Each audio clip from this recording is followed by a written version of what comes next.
Pinoy Wheel, the place where you learn how to unleash your creativity and reach your true potential. I'm Katrina Sevilla, and today we are talking about how to change your life, transform your health, and thrive for success with our special guest, Gez Perez. We have an incredible episode today, so make sure to watch all the way through.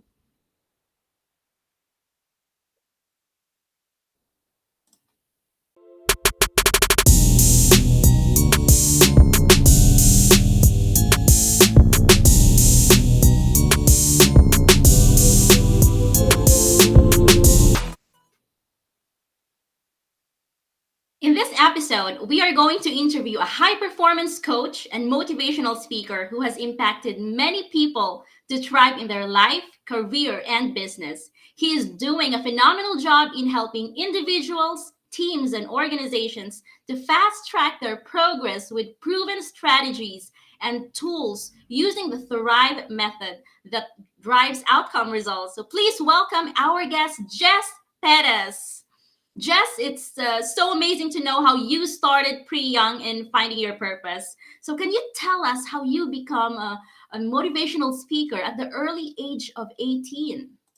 Yeah, well, first of all, Kat, thank you so much for inviting me and to be your guest at Punoy Real. I am so grateful. I'm so excited about this segment. And guys, let me tell you, you're in for a treat because we've got myself and Kat adding value to you guys. And yeah, so thank you so much. I'm really blessed and thankful for this opportunity. And you mentioned about how I got started at the age of 18. It was just really just, I wanted to inspire the younger generation, and even though I was going through some struggles in my life, I was actually trying to inspire others as well. So while I'm struggling, whether it's in my faith or whether it's in my personal journey in life, trying to still find my purpose, I was still making a way where I'm inspiring other people as well at the same time. And and how I got started was, people just started inviting me to, local events and you know uh, local youth events and PCYC, governmental events as well, where I get to share, that they can actually have a purposeful life. And even though I was still in a journey, still trying to find my way, I have a knack of just connecting with people because I actually believe that they can actually do greater and be inspired to take, their journey, whether they're in school or in university, and they can actually make their life great by making really great choices in life. And that's how I got started at the age of 18. And I didn't even turn that into a business at the time. It was just me wanting to encourage, that they can be, the best version of themselves. They can live life to its fullest. And through that, I went through my own journeys. However, that's how I got started. And that's when the whole entire journey where it's led me today. Oh wow, that's pretty amazing story, Jess. It's nice that you started very young with all these things like personal development. Because when I Yes. was 18, I didn't even know what I was doing. I dropped out of university in UP and I started working hard in the BPO industry. By the way, BPO is business process outsourcing. I even worked for Optus. It's I'm not Wow. sure. Yeah, it's an Australian account and Microsoft. So all I know at that time was to work, save, and spend money. So you are absolutely blessed because you know these things early on, Yeah, right? definitely. I think with I think through that, that's when, even though I started at a young age, I still had a lot of struggles because, I'm still finding my way, still trying to find a direction. And I was living the rat race, and my way of thinking at the time, even though I was a motivational speaker and just encouraging people, I still had this mindset where, I will graduate, then, I would work full time, and then I would, find my life partner and get married, get kids, retire. And that was my way of thinking, but I didn't realize that I was dictated by people's opinion rather than making a choice for myself or what's best for me, what I love to do and what makes me happy at the time. Never did that. And I think as a Filipino, as the younger generation, we tend to listen. I love my parents, and I started my career in real estate. I love my parents to death. The only thing is that I had outsourced information saying, "Oh, Jay, you should do this, do that," but I didn't really make my choice and decision until later on in life. Okay, that's nice. That's nice. All right, but you know what? I read in your book. Yep. that you've read Rich Dad Poor Dad very early on in your age. So, if Mhm. I may ask, how old were you exactly when you finished the book? So that was a really good question. I started in real estate at the age of 18, and that was my first book, which was Robert Kiyosaki, and that was given by my dad. And it was through that. It was the longest time. Like it took me forever to read that book, but I managed to finish it and read it. But it gave me great principles. It was just stuck in my subconscious mind, but not until I actually took action that the principles start to unveil itself. And there was a lot of key insights of how I can actually apply that in everyday life towards my finances, through my life, to everything that I handle and plan throughout everything in my business. And through that, and I didn't learn that until later on in life. So yeah, Robert Kiyosaki. And one of the things that was the key insight for me was the four quadrants, and I'll probably explain that a bit later on in the segment. Yes, great, great. Guess what? I read the book when I was already 28 years old. So, you see, yes, guess what? When I met my husband, he said, Yeah. "Oh, read this book." Well, he read it pretty early on, but okay, fine, let's read it. And that changed my life, really, because Wow. when you read it as an adult, you have a different perspective, right? Yeah. So, it's a huge eye opener to me, not just financially, but also emotionally. So, it's kind of like what have I done with my life all these years? What have I done with my money? I was working really hard.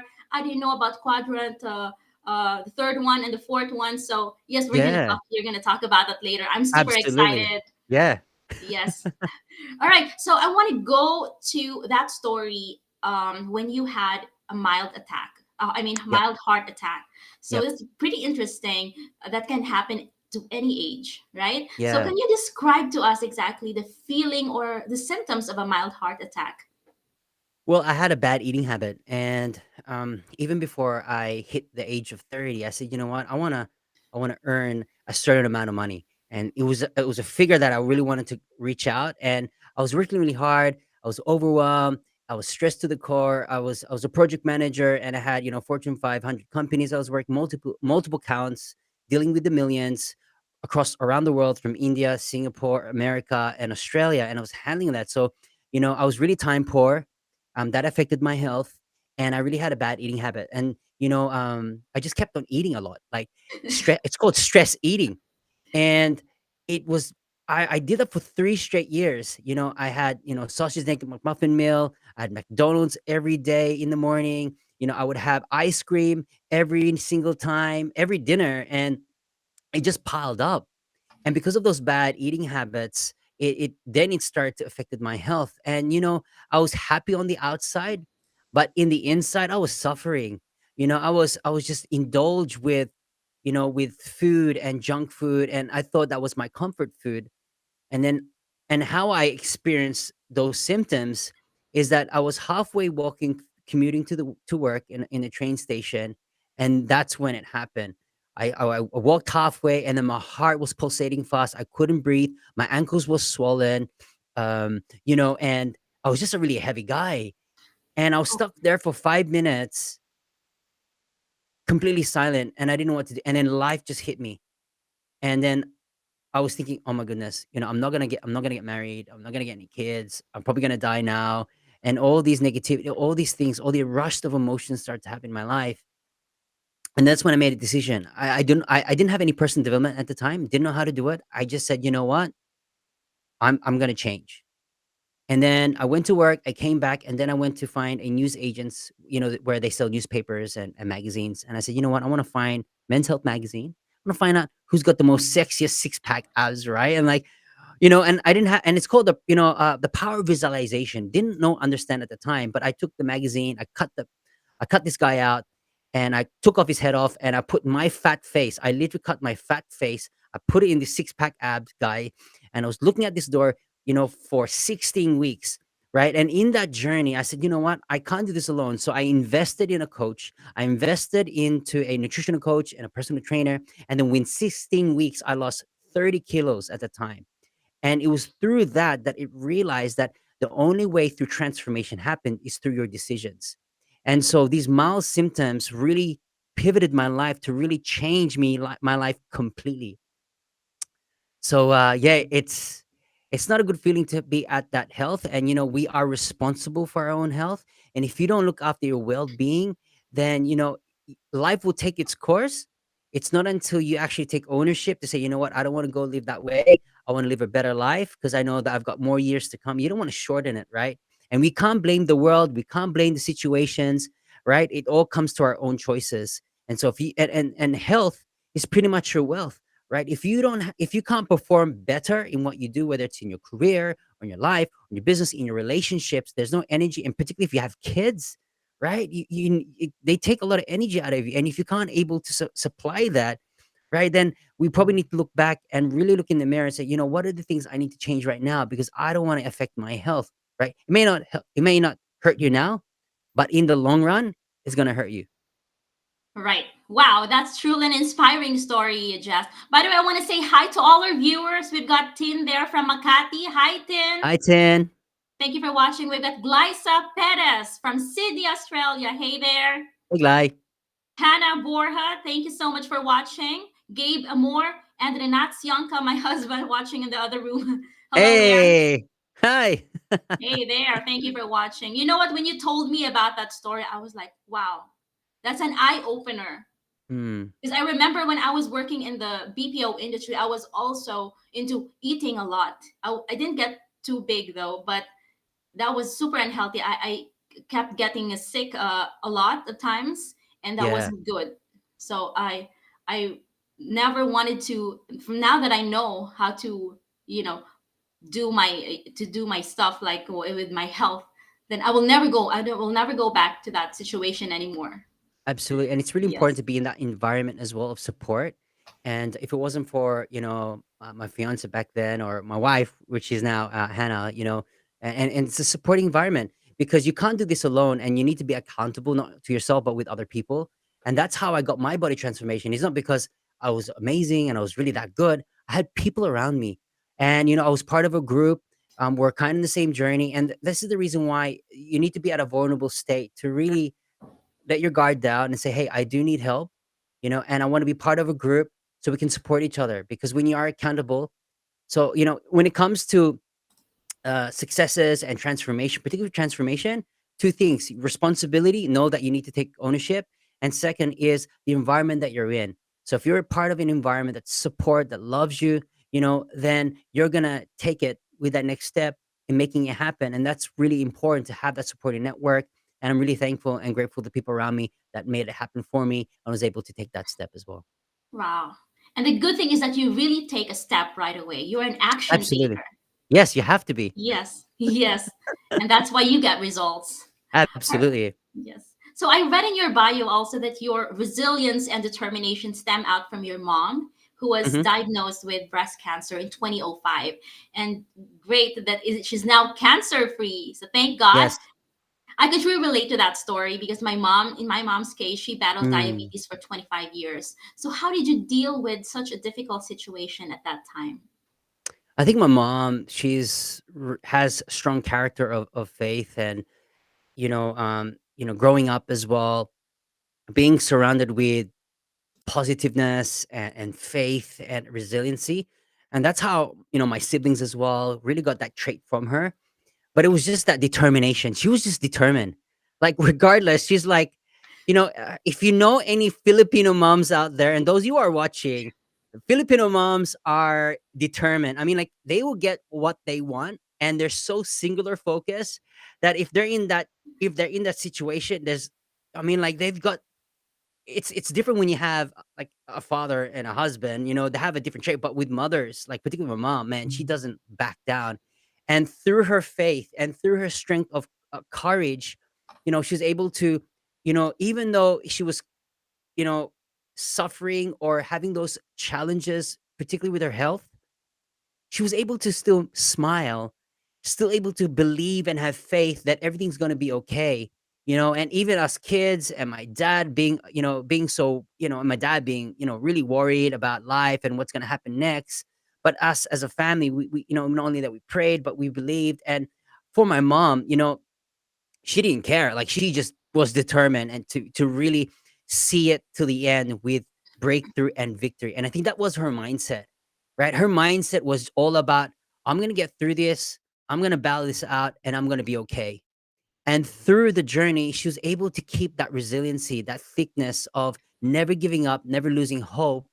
And that's how she got her breakthrough, through God, through her faith, but also her resiliency and determination. And that's why in anything in life, if you are struggling right now and you feel that, that because you're in the situation that there's no hope, there is hope, right? And it's all about you making that and going through it, right? And I'm not being religious here, and I don't want to be religious at all.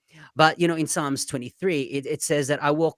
It didn't say to the valley; it says through the valley of the shadow of death, right? And so we're walking through this journey, but that's not the end result, right? That outcome. And that's why when I look into that perspective about life and achieving goals and achieving your dreams and your aspirations in life, you're going to experience some toughness. You're going to experience, life itself. But I want to encourage you today, tonight, or this morning, wherever you are around the world globally, is never give up, never lose hope, keep moving forward. And I'm telling you right now, not only that's going to build your resiliency, but it's going to give you that strength and character of strength, bravery, and courageousness. Wow, you're on fire, Jeff. What a wonderful, inspiring words. And by the Thanks, way, Kat. kudos to all the Filipino mothers out there. Kawai kawai. We Yes. have that term, Yes. kawai kawai. Yes, we are so blessed to have our Filipino mothers. I Yes. can super Very relate blessed. to that. They're just working so hard day and night, and that's why we are also so super energetic and Absolutely. yeah, inspired because by them, yeah, of course, by what they're doing for us. Now, let's have some icebreaker. As you all know, Okay. Jess is a Filipino descent and born in Sydney. So it's actually called a language game. Let's test his Tagalog or Filipino. Oi. Oi, oi. All right. So I will ask you to greet your family and friends in English, not just English, but you have to do Aussie accent and Oh, then okay. translate that into Filipino and Tagalog later afterwards.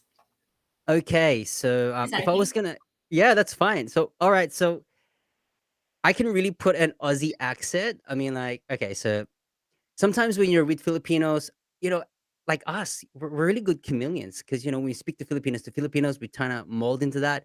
But for us Aussies, if I go into an Aussie environment, it's okay. So, g'day guys, it's Gez Perez here. I want to greet everyone in Sydney, Australia, and I want to greet all my family and friends. You guys are amazing. Oh my gosh, Jez Perez in Aussie accent. Wow, I'm so fond of that accent because before I used to Really? work for ANZ account in the BPO, and Yeah. that was for Optus and Microsoft. So we were doing remote control in their computers, troubleshooting their computers. Sometimes I don't even understand what they're saying, but okay, let me just control their computer and do something. Yeah. But it's really interesting. It was a great job. I really had fun working in the call center. Awesome. Yes. Can you do it in Filipino, by the way? Okay, Tagalog so or I do whatever dialect. apologize. I do apologize those who are Filipino and I've got a Filipino accent, Filipino Aussie accent, so I do apologize. My siblings are way better than me, by the way, so kudos to them. So I'll give it a try. So hello po sa wait, hello po sa aking mga kababayan. Kumusta po kayong lahat? Oh, wow. Yeah. Super. You probably even speak better Filipino than me because I'm Ilonggo and Bisaya. So Really? yes, I'm Ilonggo Bisaya. So that's why I'm not very good in Filipino and Tagalog. But But Bisaya. my Yeah. accent, there's the thick accent. So you can Oh, my really my yes. mom has a thick accent like, "Uy naman dong, uy, Yes, diri." I Dodong. saw that. I Sorry, love mom. it actually. It's so cute. Even they sound like so harsh, but they're so sweet. I love Yeah, that about Filipino moms. yeah, Yes. accent. Accent is life. Guys, Yeah. accent is life. That's Filipino. I love it. All right. So Okay. let's have another one. What Mhm. are your five most favorite English words? And you have to do it in Aussie accent. Okay, so this is quite normal in Australia, but those who are watching that are Aussies, I do apologize again, but this is how I say it sometimes. So everything in Australia is cut down. Like we shorten everything in terms of the English vocabulary. So one of the favorite words I say sometimes, or I usually say at work or when I'm in business or whatever conversation, is ta, meaning it means thank you.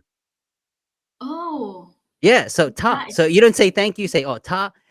Sometimes when you say another abbreviation of saying thank you, I say oh cheers, mate. So like yes, oh yeah, thank you, mate. mate. So Yes. yeah, so we cheers or mate. We say chillin', too easy, and arvo. So arvo is like afternoon. So in saying Oh, yeah, afternoon, Evo. Oh, I'm arvo. learning. Okay, Yeah, so it's like slang. It's a slang it's a word. very slang word. Very slang. Yeah. Yeah, All it's right. not very proper like in the UK, but Yeah. in Aussies, it's all cut down. Yeah, But you can also do British accent, right? Because they're pretty a bit, yeah, similar. yeah, yeah. Yeah. I can do it. If and I find that in the UK, I do apologize again. That even the UK accent are quite different as well. They've got like Yes. the northern and the southern, and yeah, so yeah, like Same they've got here. Yeah, same here in Belgium. We have, yeah, yes, I'm in the Flemish part, so they speak Flemish, Dutch. That's the Belgian type of Dutch. uh huh, And they have so many dialects. So it's just one tiny country has so many dialects that, for example, people in Ghent speak some words that people in Antwerpen don't understand. really? Yes, that's very interesting. And but What? for me, I don't even understand it because yes, I'm only here for 6 years and I'm still learning. So So what language do you speak over there? Then you've got you speak we've got Ilonggo, you speak English, and well, I speak English with my husband. That's the easiest oh, way. Yes, but okay. normally we have to speak here Dutch, the Flemish Dutch, French, and then German. So there's a little part to speak German. Oh my God, I can't even figure out my English yet, and I have to learn these three languages, right? Oh my goodness. How do you Yeah. do it? That's but what about for your kids? Like, do they like because they're in Belgium, like they're in the system, what language do they have to learn with your Well, they will kids? learn. Yes, they will learn three languages eventually in the school system. So, but home, I Wow. speak English to them. I speak English to my Okay. son. My husband Uh-huh. speaks Flemish to them. So, my kids are actually speaking pretty well in Flemish, and they understand Really? also English. So, hopefully, I will be able to teach them Filipino, so they Yeah. don't forget their heritage. Heritage. Absolutely. Yes, that's pretty interesting. All right. Cool. So, Mhm. yeah, what Yes. an awesome life here abroad. Right? All right, so let's go to your Mhm. entrepreneurial side naman, Jess. You've Okay. actually worked and partnered with world-renowned organizations such as Vodafone, Macquarie Bank, Commonwealth Bank, Zurich, and Suncorp, and Mhm. coach high-performing leaders in the investment and real estate industry. So I'd like to know, how do you achieve your goals? Yeah, so that's a really good question. Everyone has goals, everyone has aspiration, but it's we don't tend to think about our goals more oftenly, and because we live in it, when you don't have any desires and aspirations, goals have never been into your factor, so it's never come into in front of mine. And for me, when I didn't have any personal development and I just live life as it is, there was nothing to live for. But when you are purpose driven, then your dreams, your goals start to matter. And there are about 5 ways you can actually achieve your goals right now, as in not tomorrow, not next week or next year, but you can actually achieve your goals right now. And there are about two things. Firstly, in perspective, is you got to ask questions about where you want to go.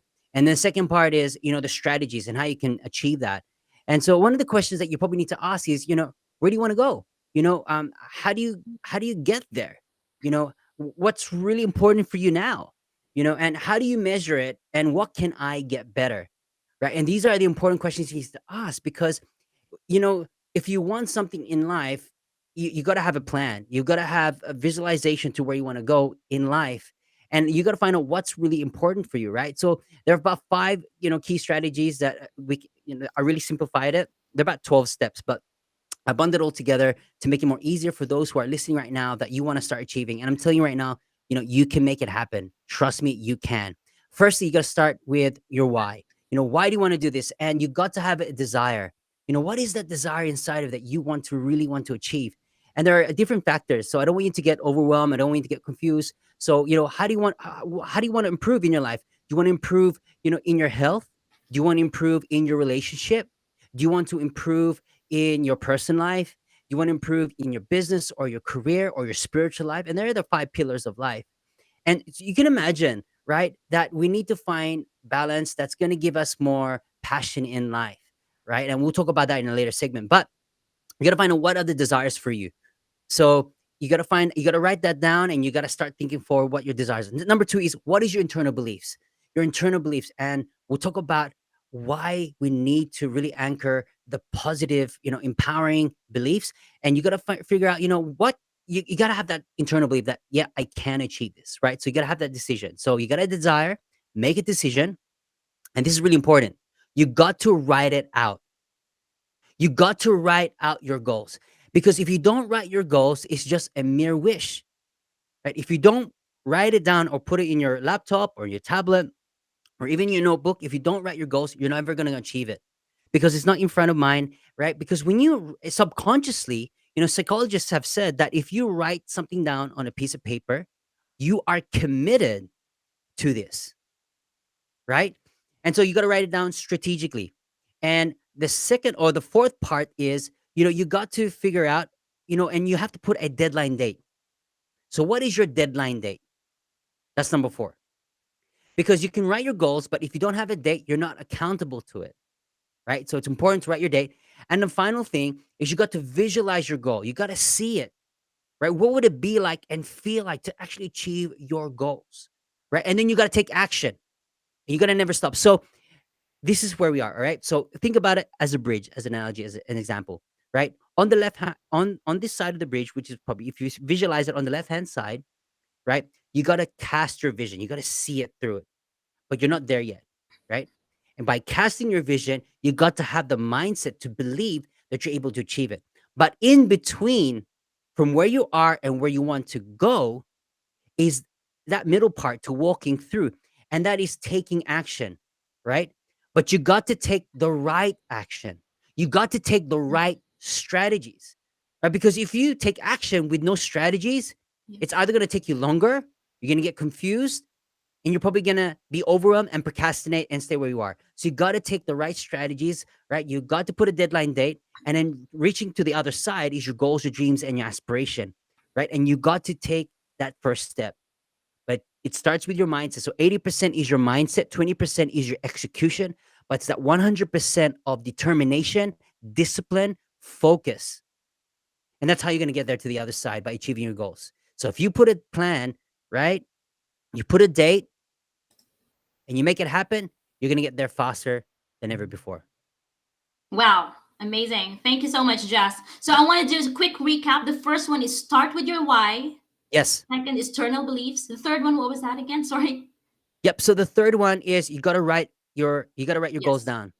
write your goals down. Four, make a deadline, Yep, right? let make a Mhm. deadline date. And then the final is, visualize your goals and take action.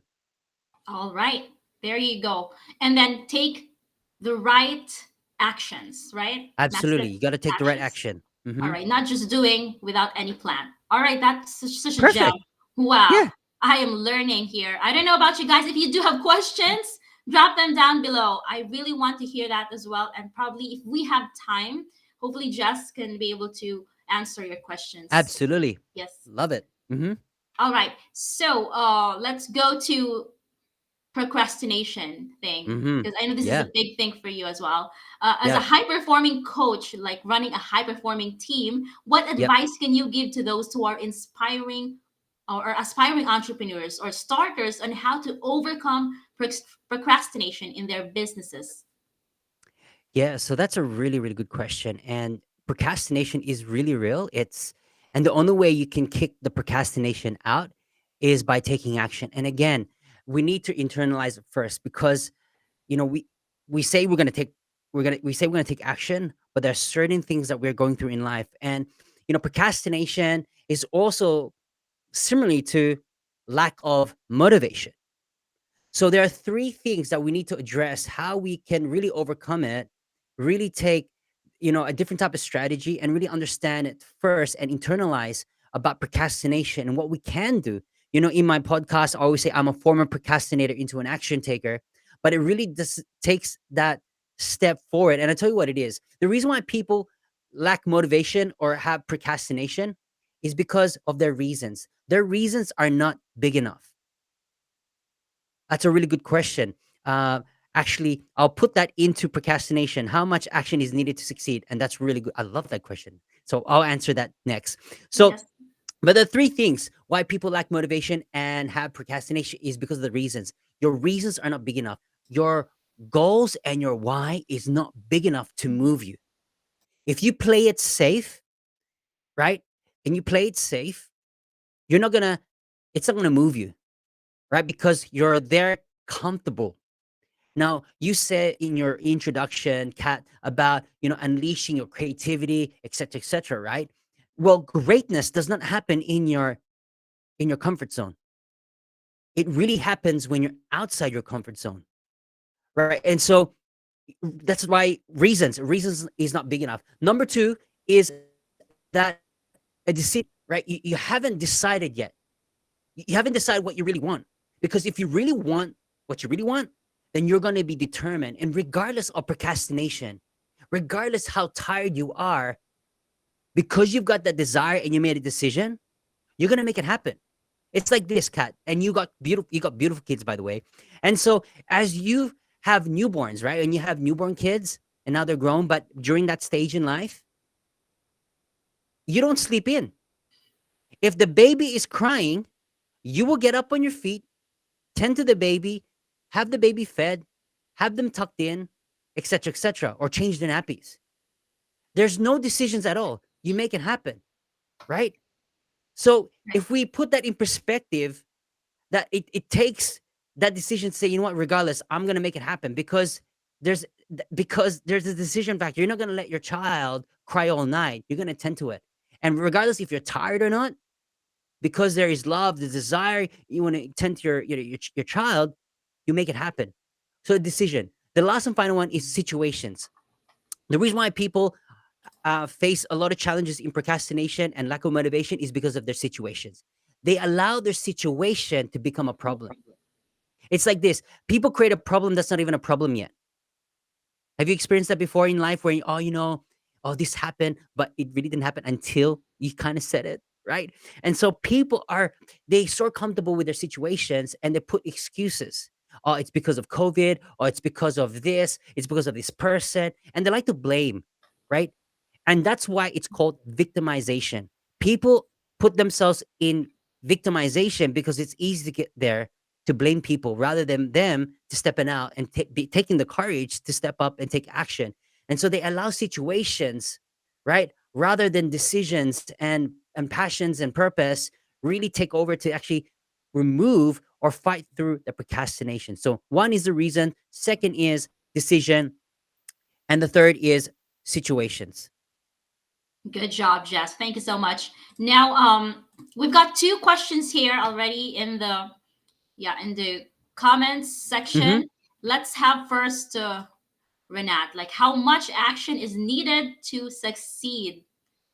That's a really good question. Um, Really, it doesn't. It's not the quantity about how much action. It's actually the quality of your action, and so and it really depends on what perspective or what lens you're taking. So if it's not working and you're taking, so if you're if and again, success has different meanings and perspective. Success could be money, success could be life, could be health. So let's just put it in easier context. All right, about you know say weight loss, right? We all want to lose weight. We want to lose the pounds. We want to stop eating the fatty food like excess of adobo chicken, excess of pancit, noodles, carbohydrates, rice, right? So if we were to put it in a context about how much action is needed to take success is, we need to ask our question is, well, if I'm taking this action and it's not working, then I need to re-strategize again of how much I need to take. So if I was to rephrase that question, then is taking the right action for success. And it's all about not giving up, right? And so there's different types of perspectives and meanings about how much you need to take action, but it's taking the right type of action for you to take success. So we need to really think it through what plan we need to take, right? Because sometimes we can take too much action and nothing happens. It's because we probably have a different strategy that's maybe not working for us. But if you're able to recalibrate, that's going to help you get much further and more faster in that way. Great. I love that recalibration of Absolutely. yes, right, to get there to success. So right action is the Yes. key. All right, Hmm. we've got another one from Tin of Makati. What is a good life if your work is in night shift? So she's probably referring to working in Manila for a night shift. Yeah. Yeah, So what what's is a a good lifestyle? Yes. okay? So again, that has a different type of perspective about what is a good lifestyle in your work in night shift. Okay, so the question I need to ask Tin is: do you enjoy your job? Do you enjoy your work at night shift? Does this night shift give you meaning and fulfillment? Right. So if it does, awesome. Right. So if night shift gives you fulfillment and meaning, fantastic. So if during the day, obviously you've got a couple of hours to sleep and then you wake up. So what is that good lifestyle for you? Right. Then you need to ask your question, okay, what's a good lifestyle for me? Is that looking after my health and well-being? Is that, improving my relationships? Is it me, improving my career? Do I need to step up in my career where I know that I can get a better role or move up the ranks in my night shift? But good lifestyle is being happy. Are you really happy? Right? And happiness is not just a type of feeling, right? It's all about progress. Are you progressing in life? So a good lifestyle is, are you happy? Are you doing things that you love to do? Are you, living the life of purpose and meaning? And that's a good lifestyle. A good lifestyle is that. And then if you're taking care of everything that you wanting to do in life, your finances, your health, your wealth, your family, right? And you do what you love to do that makes you happy, then that's a really good lifestyle, right? Everyone has their own meaning what lifestyle is, but you got to make sure that are you happy? And if you're working in night shift and you're making ends meet that gives you fulfillment, that's amazing. Wow. Thank you, Jess. Now we have another one. Hi, Matt, and thank you for watching. He Hi. says, true, true. Earlier you were talking about people blaming others. So she said, yes, true. People are blaming people. Yeah, that's easy to blame people. And if we're a victim, we can never be a victor, right? If you want to become a champion in life, then we cannot just blame on situations in life. We got to take the situation and take ownership to become that victor, because it's all about accountable. If you take ownership and responsibility, right? And the two keys to self-empowerment is, number one, being responsible, number two is self-awareness. And now that you know, the question is, what are you going to do about it, right? And since you know now, in Pinoy Real, there's no turning back. Yes. Right. There is no turning back. Now, Yes. I want to go to the next question like, what's your strategy in dismantling negative self talk? Speaking of Ooh. people blaming and stuff like Yep. that, what can we do to stop that? So negative self-talk, and it's easy to do that. And again, it's all about being a victim. If you are a victim and you put yourself into victimization, then this negativity of self-talk will always be there. It's not until you take a stand and say, "Hey, by the way, talk to the hand," right? Because you're not worth it. Or talk to the elbow because you're not worth the extension. So, how and it's all about facing it, right? This negative self-talk, it's easy to put ourselves down, and because we're rewired in this condition. And so we need to change what our condition is. And so if you know what your negative self-talk is, I tell my clients, hey guys, if you got negative self-talk and you're talking and putting yourself down because it's easy to do that, is you got to judo chop it, right? And so what I mean about judo chop is that anything that is negative, anything that that disempowers you, you got to judo chop it straight away. So if it comes judo, I say, guys, say judo chop, judo chop. And it just really rewires to really think differently, right? And so if I have negative self-talk, I say judo chop in my head, but I replace it with empowering words, right? So if I can't, I know I can, you know? And everything I say, look, if it's really hard, even hard never is part of my vocabulary. I say it's a challenge. I never say it's too hard. I never say I'm unable to do this. I said I can work a solution. Because if you have your mindset as solution rather than the problems, you're gonna find different ways to make things happen and become a problem solver, right? And so, Yes. and that's why my word of affirmation is I can, I will, and I must. Every single day, every single morning, I always repeat myself. I teach my kids that as well, the power of affirmation, because it's reconditioning your mind of the possibilities. Because we live in a world, in an environment of negativity that doesn't support us, right? It's all about survival mode rather than thriving mode. If you are in surviving mode right now, you got to change that mentality to say, you know what, I can do this. It doesn't matter what situation I'm in right now. I know that I can make a difference in my life. And I want to just put this forward as well is you got to make a choice today that you can make your life more better because yesterday is just yesterday. You can never change your past, but what you can do is you can change your destiny by making a choice today that you can live a better and awesome life. Wow. This is really good. This is a good stuff, Jess. I am Thank you, learning so Kat. much. Welcome. We have another one Okay. here. I think it's my father asked a question. What lesson have you learned during this pandemic period? Okay. So my lesson during this period, if I w- okay, so if it's my family, man, I learned to cook. I've been being a chef in the family. I love my family. I love my kids, and support it in terms of my cooking style, my cooking skills. But I'm not that great. But anyways, what I've learned during the period of pandemic is I will never let situations dictate my life because regardless of COVID or pandemic, you're able to choose. In fact, during this time of lockdown and restrictions, I'm able to still operate my business. I'm able to still operate in working my man. Working from home is the best thing. I get to spend time with my kids. I'm able to change what was bad situation into a good situation. So even though despite of this pandemic, my greater lesson is I'm able to use my time to spend time with my family and be more productive in that way. So I turn those bad situations into really good situations that's really positive and uplifting for me. I will never let that deter my emotions or even dictate what my future is. So my learning lesson through this pandemic is I turned that into a good. Great. Same here, Jazz. I love this opportunity to be able to do what we love and that we're Yeah, able to change people's lives. And this pandemic, this absolutely. whole thing, this is just gonna, we're not gonna be dictated by this things. No fear Absolutely. can tell us what to do. So Yes. yes, finding the good things in the midst of challenges. Yes. All right.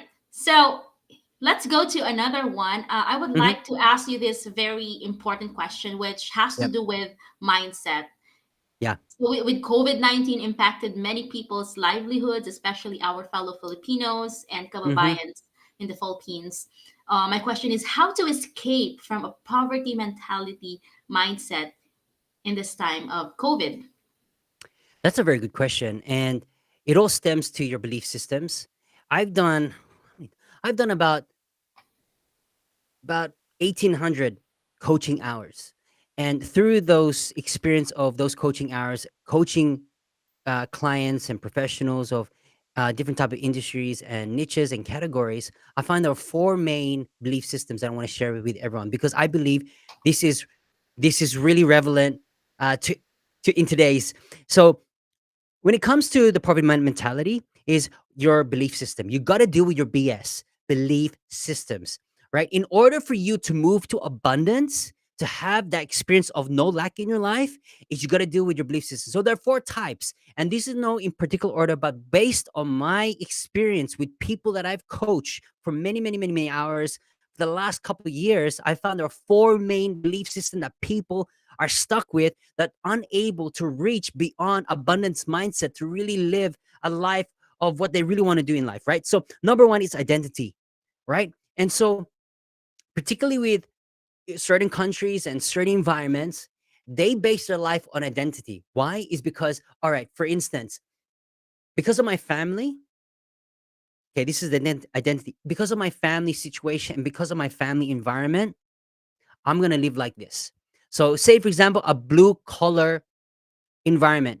They work hard to the till, or they work as an employee, whatever it is. I'm not trying to put people in boxes, but in terms of identity, it's like, okay, if my family are earning at a certain level of income, I'm gonna be like that. So there's no reference of people, of that nature, right? There's no reference of successes, no reference of people to encourage them and uplift them and be inspired. So that's number one, identity. So it's like, oh, you know what?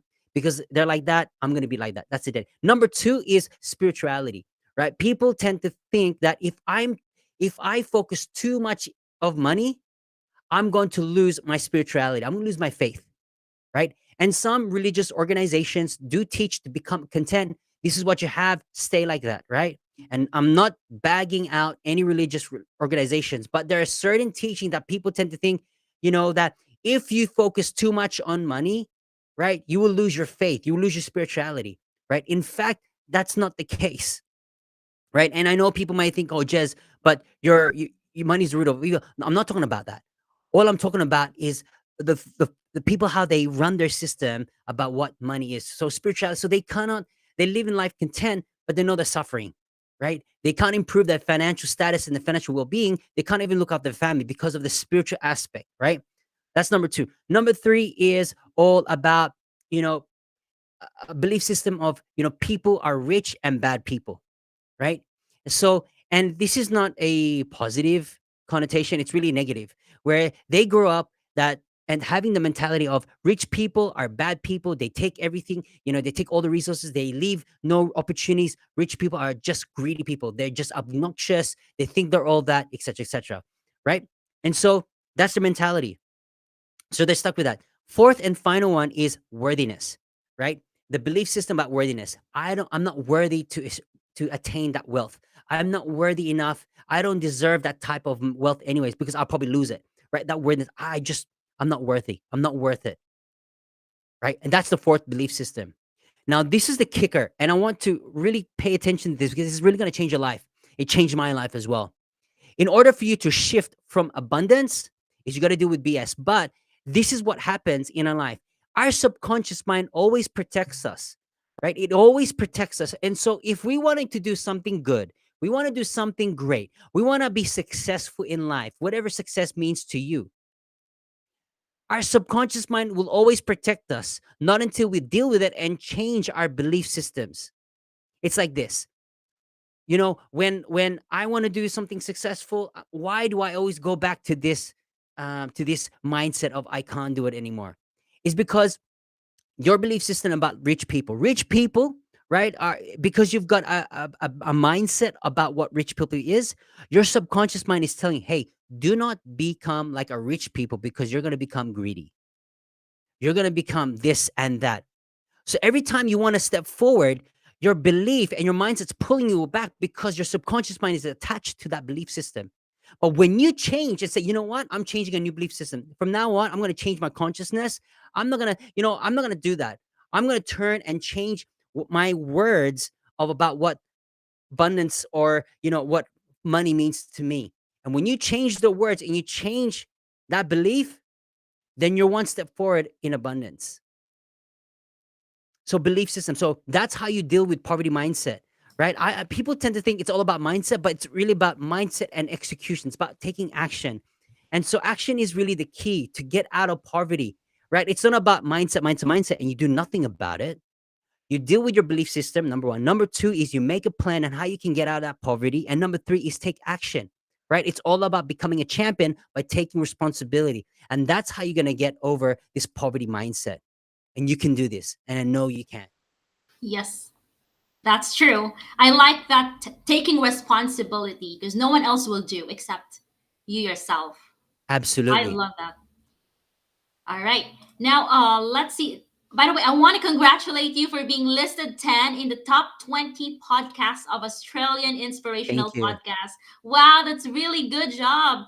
So you're Thank you hosting so a much. podcast Mm-hmm. called Motivation Without the Hype, and you've Yep. created a motivational app called Gez Perez Thrive. So why Yes. do you have so much passion with personal development?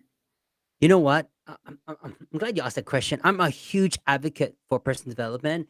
And, I love what Brian Tracy quotes. And he says that, personal development is your springboard to personal excellence. Ongoing, continuous, non-stop development assures you that there's no limit to what you can accomplish. So personal development is what is the greatest investment? Greatest investment is, it's not your properties or your shares or your stocks. It's really personal development because you are an asset. You can turn things to make it as a profitable income business. You can turn creativity from you, right? And so personal education propels you to inspiration, right? And I wanted to share real quickly about what this Thrive motivation framework is. Everyone has a potential, right? But you got to turn that potential into passion. You got to turn that passion into persistence, and you got to turn that persistence into profitability, right? And that framework only comes in two actions: personal development, which is education, and purpose. When you have purpose in your life, you become unstoppable. And that's why personal development is key to moving you forward to a greater life, to improve every step of your key elements in the 5 pillars of life. And that's why I'm a huge advocate for personal development. And by the way, on the links below in the show notes, you download the app. Gez Perez Thrive, search it on Apple Store and Google Play.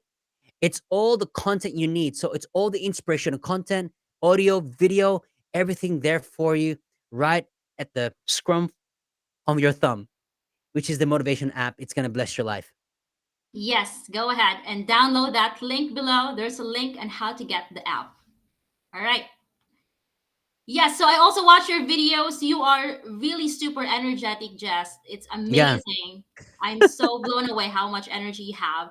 I love it. Now, what's the best tip you can give on how to thrive in health and life? That's a really good question. You know what? In fact, you've got to look after your health first and foremost. I didn't realize until I had that, mild heart, symptoms where I really need to dramatic change my life. But it was that habits. You've got to identify what those habits are to really have greater health, right? And so I really encourage you, focus on your health first and really look after your well being. Work on your mindset and put a plan. So health is your wealth, right? And if you can perform, that's why if you want to perform greater, right? It's your energy matters, guys. I'm telling you right now, energy matters. I'm not talking about the woo woo type of, no, no, no, no, no. That's what I'm talking about. Energy, what you put in, right? If you want to have a fruitful relationships with your spouse or with your partner, you got to bring energy, right? You got to put effort and time and energy with it, right? Can you imagine if you bring a relationship to a date? Oh, hello, how are you? You look so beautiful. You look so wonderful. You know, can we just go for dinner now and enjoy our night? Man, right? There's no energy. You got to put life into it, right?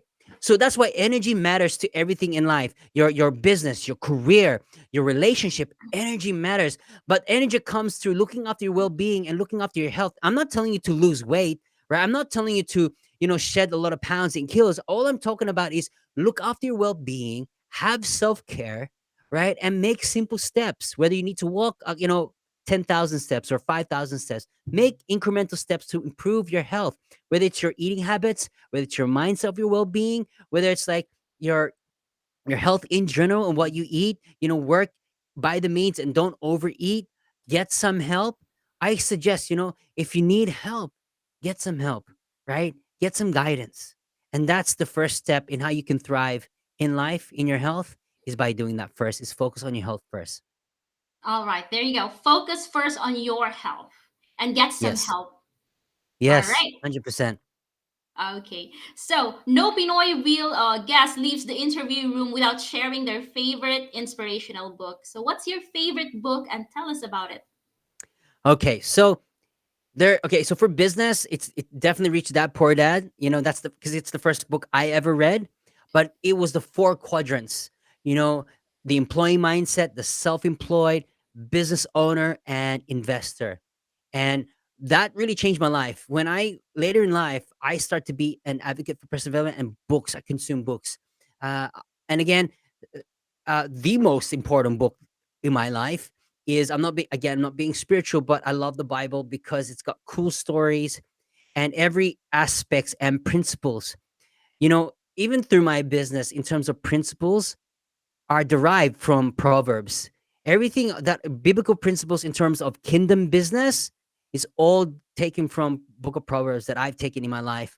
The Bible, in terms of faith, passion and purpose, comes through that. And again, I'm not being religious, but when it comes to faith and resiliency and not giving up, that's my ultimate book.